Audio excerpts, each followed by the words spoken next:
아니 동대구역에 박정희 대통령 동상이 생겼는데 여러분들 보시기 어떻습니까? 사실은 저도 맨 처음에 동상을 보고 얼굴이 조금 박정희 대통령을 안 닮으신 것 같다 이런 생각을 했었어요. 그렇죠. 예.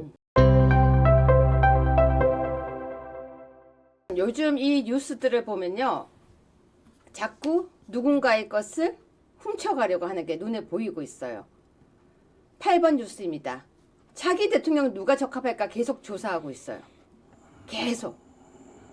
이재명 32, 홍준표, 오세훈 각각 8%, 한동훈이 떨어졌고 우원식은 뛰어오르고. 자, 이때 누가 지금 가슴이 두근반, 세근반. 자, 정중혜 변호사님. 네. 윤석열 대통령이 탄핵이 되면은 지금 저들은 대선이 시작된다고 지금 가슴이 설렌가 봐요. 그러니까 동상이몽이라는 게 있지 않습니까? 또 동일한 상황에서 전혀 다른 생각을 하는 사람들이 있다는 건데 오세훈, 홍준표, 한동훈 그리고 이준석 이 네 사람은 동상이몽이 아니라 동상동몽일 가능성이 많다. 네. 무슨 꿈을 같이 꿀까? 대선이 시작돼서 윤석열 대통령이 탄핵되는 것이 자신에겐 정치적 이익이라고 생각을 하고요. 그래서 본인들이 대통령이 되고자 하는 꿈을 가진 자들이 같은 꿈을 꾸는 사람이 바로 오세훈, 홍준표, 한동훈, 이준석 이렇게 네 사람인 거죠. 제가 재밌는 사진 하나 보여드릴 건데요. 우리 박경련님 너무 감사합니다. 우리 아투TV에 여러분이 아투TV를 응원하는 방법은 구독과 좋아요 그리고 슈퍼챗과 후원입니다. 구독과 좋아요는 여러분의 사랑입니다. 여러분 지금 구독을 꼭 좀 부탁드리겠습니다. 100만이 돼야지만 아시아투데이 아까 우리 회장님 말씀처럼 정론으로 저희가 커나갈 수 있습니다. 자, 8-1 뉴스인데요. 저 깜짝 놀랐어요. 정 변호사님, 네. 지금 저 동상이 세워진 지 얼마 안 됐어요. 자, 8-1. 아니, 저 사진 좀 보여주세요. 아니 사진 소개 좀 조금 해주세요. 이따 보여주셔야죠. 네, 소개해주세요. 네. 아니 동대구역에 지금 박정희 대통령 동상이 생겼는데 그게 이제 안경을 씌우면 홍준표라는 거죠. 이제 보여주세요 한번. 여러분들 보시기 어떻습니까? 사진을 지금 비교해 놨는데 저 지금 그 동상이 박정희 대통령의 얼굴 같습니까? 오히려 홍준표에 가까운 것 같습니까? 사실은 저도 맨 처음에 이 동상을 보고 얼굴이 조금 박정희 대통령을 안 닮으신 것 같다 이런 생각을 했었어요. 그렇죠. 예. 그런데 사실은 저는 저게 홍준표를 닮았을 거라고 꿈에도 생각을 못 했는데, 그죠? 진짜 안경을 그려 넣어서 사진을 비교해 보니까, 아니, 이거는 박정희 대통령이 아니라 홍준표를 닮은 게 맞는 것 같습니다. 네. 네, 여러분 저는요 조기 대선 이런 얘기 좀 기사 좀 안 썼으면 좋겠습니다. 아니 무슨 얘기인지 계속해서 차기 대통령 누가 적합할까? 그리고 지지율 계속 나오면서 홍준표가 지금 올라가고 있어요. 지금 뭐 오세훈이 올라가고 있어요. 아니 한쪽에서는 대통령이 지금 죽어가고 있는데 이런 거 꼭 하고 싶습니까? 아, 정말 저는 이건 좀 아니라고 저는 생각해요. 여러분은 어떻게 생각하십니까? 진짜 저는 이건 좀 아닌 것 같아요. 자, 그런데 아닌 사람 또 등장입니다. 9번 뉴스입니다. 김종혁이요. 한동훈 활동한대요.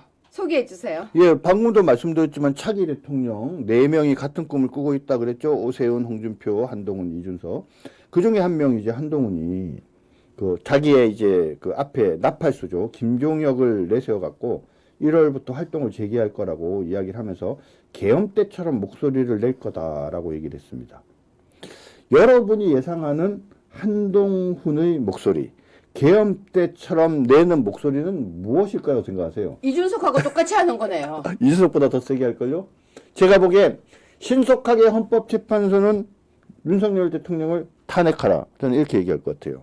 두 번째 뭘 얘기할 것 같다면 윤석열 대통령은 탄핵 재판 끌라고 하지 말고 즉시 사퇴하라 얘기할 것 같아요. 응? 네, 정말 저는요, 여러분. 한 가지 더 있습니다. 말씀하세요. 세 번째는 뭐냐면 한나라 국민의힘은 책임지고 해산하라 이렇게 얘기할 것 같아요. 아니 저는요 지금 우리 국민들은 애가 타서 지금 난리거든요. 정말 이 추운데 다 뛰어가시고 저도 요즘 잠이 안 와요. 근데 김종혁이 한동훈은 1월부터 재개한다 그러고 홍준표도 홍준표가 엊그젠가 무슨 얘기를 했는데 허약한 정부 자기가 많이 도와줬다 이런 얘기를 하고 있고요. 또 대선에 누가 나올까? 대선 캠프 꾸렸다. 대선에 누가 나올 것 같아? 이번에 누가 될까? 저는 이건 진짜 아닌 것 같아요. 그 와중에 정말 아까 그 동상도 보니까요. 저는 박정희 대통령 아닌 것 같아요. 너무 얼굴이 달라요. 그리고 김종혁이 한동훈 이제 활동 재개할 거야. 죄 지은 것도 아닌데 이제 활동할 거고 정말로 이제 계엄 때처럼 목소리 낼 거야 하는데 9-1 보면요.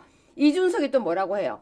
즉각 하야해. 나 조기 대선 안 나가도 돼. 이건 또 뭔 소리예요? 이게 뭐냐면요. 이제 이준석이 생일이 네.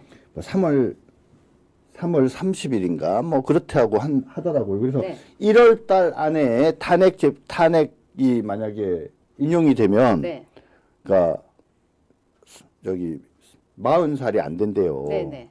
그런데 2월 달에 되면은 그러면 이제 그 대통령 선거에 나갈 수 있다는 겁니다. 그래서 이게 무슨 말이냐면 야, 나 대통령 선거 나가는 거 포기할 테니까 윤석열 대통령 당장 하야해 이 말이에요. 1월 달에 하야를 하면 본인이 대통령이 못 나가거든요. 40세가 안 돼서.